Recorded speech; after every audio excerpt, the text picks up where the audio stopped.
Hello my viewers, welcome back to the channel. By the video title, you know what this video is about. Today we're discussing, of course, some Steelers talk.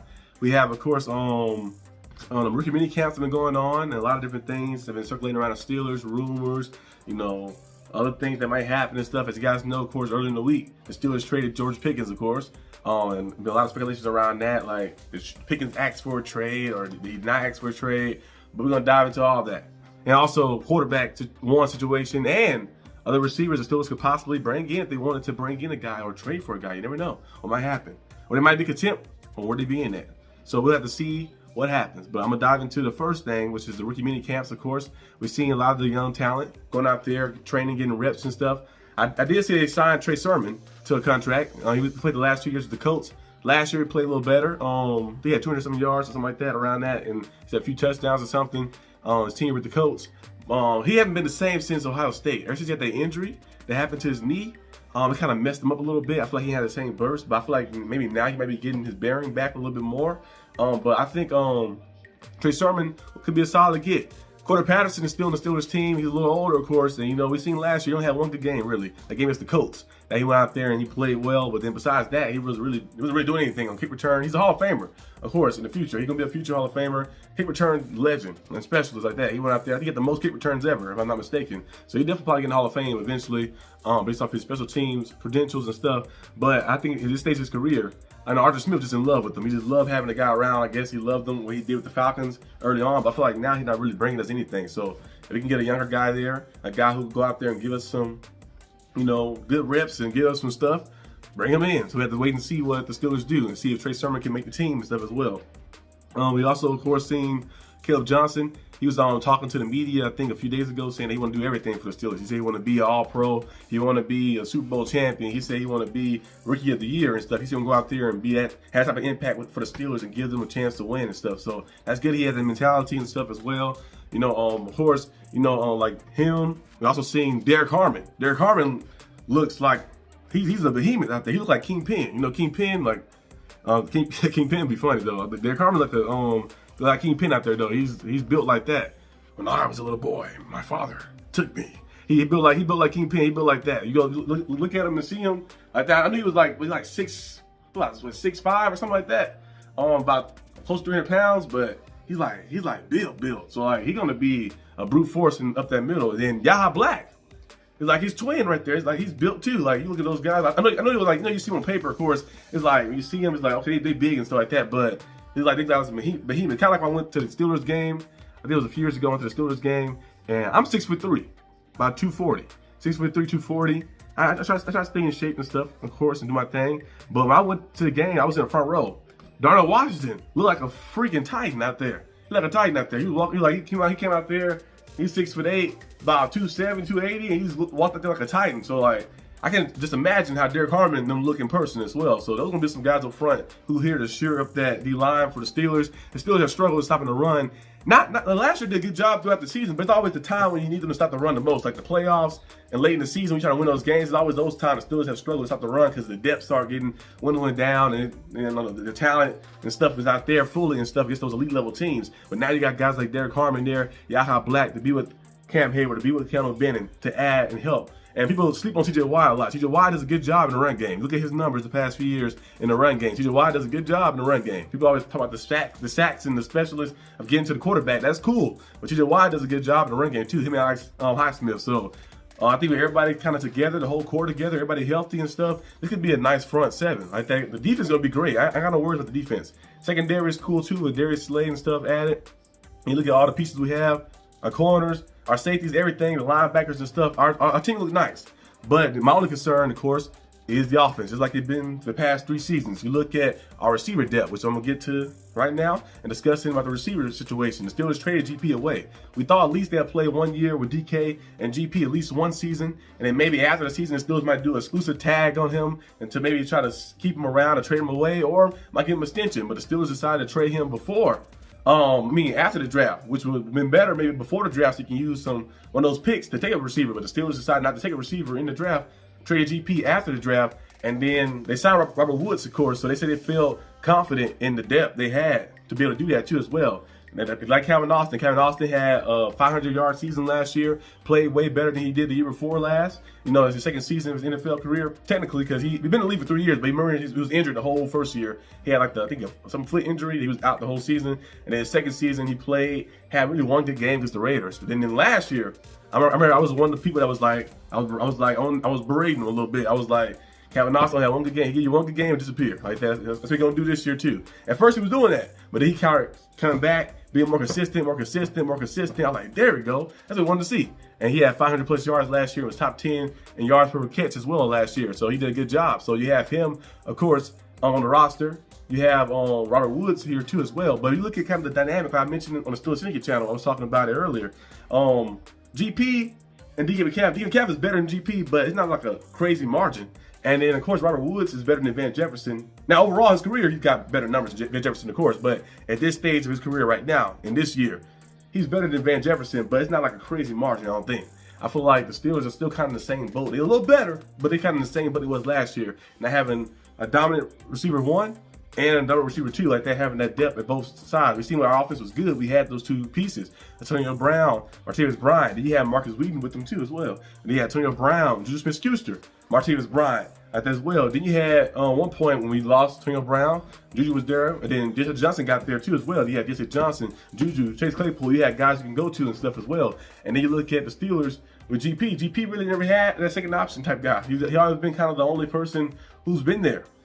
Well, no, never mind. 1 year he had Jesse Johnson. Yeah, it was GP, Jesse Johnson. Jesse Johnson got traded, and then eventually it was just 1 year he got injured too at 1.2. Then the following year he got traded, and then it was just GP by himself with Van Jefferson and Calvin Austin. Calvin Austin did step up, but it's still not receiver 2 type stepping up. So we have to see what happens. But if if Calvin Austin can become a Tyler Lockett type, where he's not just a deep threat. Remember Tyler Lockett, when he first got to the Seahawks, he was more of a deep threat type guy, but he started like evolving his game, able to move the sticks and be a guy who could be a chain mover, running the good routes in the middle and stuff, using his speed. The Steelers started using him in that aspect. He started spending his game. He possibly could be the number 2 guy. Roman Wilson as well. We seen what he did in Michigan. You know, had 12 touchdowns and 800 on some yards as well. They put him inside, they put him outside. They had him getting handoffs and all type of things. He did a lot of stuff in Michigan, but he only played 3 snaps this past season, so we have to see what he's going to look like. So that's why a lot of fans are still wondering the Steelers will go out there just to be safe. Go out there and get another receiver, Amari Cooper,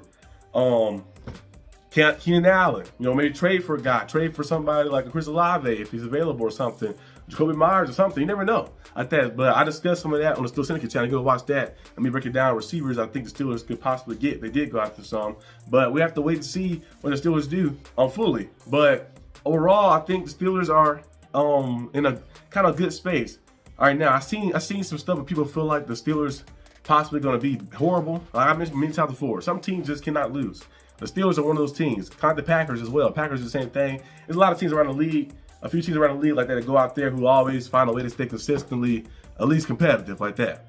And Steelers are one of those teams. My favorite teams are all like that. The Steelers, the Heat, Phoenix Mercury, they're all similar. That's probably why I'm drawn to all those teams. They like go out there, no matter who's on the roster, they'll find a way to get in the playoffs. They'll find a way to always stay competitive. They might not win when they're in there, but they'll find a way to stay competitive. And the Steelers are very much like that. So people think the Steelers are going to have a bad year so they can be up in the draft to get Archie Manning. Archie Manning's not going to be in next year's draft.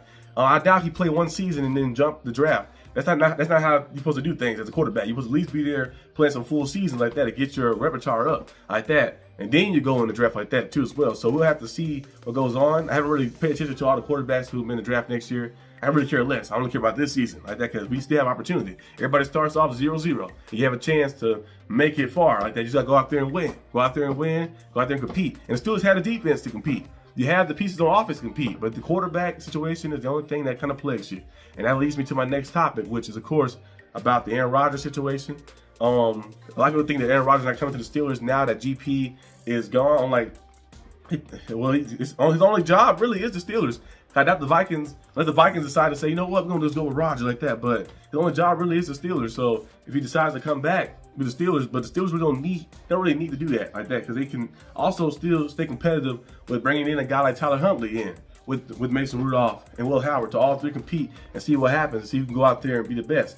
People keep thinking the Steelers gonna go out there and so do the first time we win 4 games. I'm like, if the Steelers can make the playoffs with Mitchell Trubisky, Kenny Pickett, and Mason Rudolph as their 3 quarterbacks, and win 10 games with those 3 guys as well, and get to the playoffs, they can definitely do it with Mason Rudolph, Will Howard, and Tyler Huntley or Aaron Rodgers, or who are going to be there like that too. I know they said they want to have 4 quarterbacks in training camp. We already got 3. I mentioned Skylar Thompson because I doubt Skylar Thompson will be competing for the starting spot. If he is, maybe something is wrong, something going on, something bad happened. But I feel like the Steelers right now they got 3 guys. They got 2 guys right now. No, 3 guys right now. Will Howard on the 6th round pick, who has a lot of hope. People have a lot of hope in, of course, as well. And I hope he does well too. But 6th round for a reason sometimes. And sometimes guys get drafted in the wrong round. We've seen that happen before. Like that, like some guys can get drafted later round like that. You've seen that happen before and stuff like that. But Will Howard was always ranked around this range. You know, he's always ranked around this 6th round spot. No one had him like in the top 1st round like that. Like Shedeur Sanders, it was surprising that he fell to the 5th round. He was not supposed to be in the 5th round. Like that, he was supposed to be up there. And as you see him training in training camp, outplaying Dylan Gabriel, who's throwing a few pick 6s in training camp, you see why that Shedeur Sanders should have been the higher pick. But that's a story for a different time.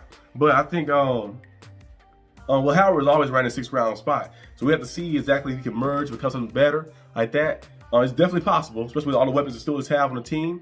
And then you also look at, of course, Mason Rudolph. He's solid. He's not good. He's not bad. But he's like solid in the middle. Like you can definitely stay competitive with him as well. And Tyler Huntley, I think he would be nice too to bring in. You know, just it's like you can get Aaron Rodgers, bring Tyler Huntley in, let him be out there too as well competing. We've seen what he did with the Ravens when he stepped in. He helped lead them to the playoffs one time before on the last few games of the season. The Dolphins last year kept them competitive in playoff contention to the very end as well. So Tyler Huntley wouldn't be bad to bring in like that. If I can go out there, he make things happen too. He's a dual threat guy too, so that helped out a lot. But we have to see the Steelers do fully. But the QB1 situation is going to be up in arms. That's kind of the thing they've been playing the team. Haven't found a quarterback since Big Ben been like retired. So we have to wait and see what the Steelers are going to do. But overall, I think it's going to be a fun season. It's going to be a very fun season. I'm still pumped up to see what happens, of course. Everything starts 0-0. I know a lot of people are already throwing the towel. The Steelers will only win 4 games. Like, the games haven't started yet. I'm never going to see my team going to lose, ever. I don't want us to lose. I never want to be part of a team or a franchise who tank and lose purposely. I want my team to be able to go out there and try to win every single time. I don't care about no draft position. I want to go out there and try to win every time. You have a chance, like everybody else. Every score starts 0-0. You go out there and you try to play and compete like that. You want to do that losing mentality? Go be a Browns fan or go be a fan of a different team or something. I don't know. A team that embodies losing to try to like move up in the ranks. No. We embody winning here. And I know we haven't won a big time championship, won a championship at all, like in a long time, but hey, it's coming. I think it's coming. It's a long time for teams to win like that. We've seen, I don't know a lot of some Steelers fans who be commenting sometimes, like the older Steelers fans, they're like, this is nothing. They're like, they say we was in a period of time where we seen the Steelers was like horrible for a long time. They say like this right here, us making the playoffs and losing playoffs. They said the new Steelers fans, they say this is nothing for us to see like this. Like they said, they complain a lot. You know, a lot of us been spoiled. We've been, you know, we're born in the era of like the Steelers. You've seen all them win out in championships. You might have been born in the 80s, or you might be born in the 90s or something like that. Or you see like, oh, in 2000, Steelers went to championship every time like that. And you know, in the 70s, the Steelers went on those championships like that. You probably born in the time where the Steelers was winning. But some of those guys who've been there for a long time, they said, hey, we seen the Steelers at their worst. Like that, this is like the past 8 years is nothing compared to what they was back then. They wasn't even sniffing the playoffs like that. So still be in a stage where you were building, trying to get yourself back to the stardom and still be able to compete, get in the playoffs and go against people and have a chance here and there. Hey, that's all you can ask for. I think the Steelers are gonna go out there and, you know, prove people wrong, prove the doubters wrong and stuff, and try to make something happen like that. I know quarterback situation is still a tough spot, but hey, if you got a chance, you got to go out there and try to go out there and play. You got to go out there and play with what you got. So hopefully Mason Rudolph or Will Howard or whoever they got starting, if it's Aaron Rodgers is there, you probably have a little bit more of a chance because his arm, his ability, his veteran presence. But if it's not him, hopefully one of the other guys can go out there and step up and give us the best chance we can to win. But that's all I have for today's video. Hope you guys enjoyed this video. If you did, like and subscribe for more content. And I'll see you guys next time on the channel. Peace out.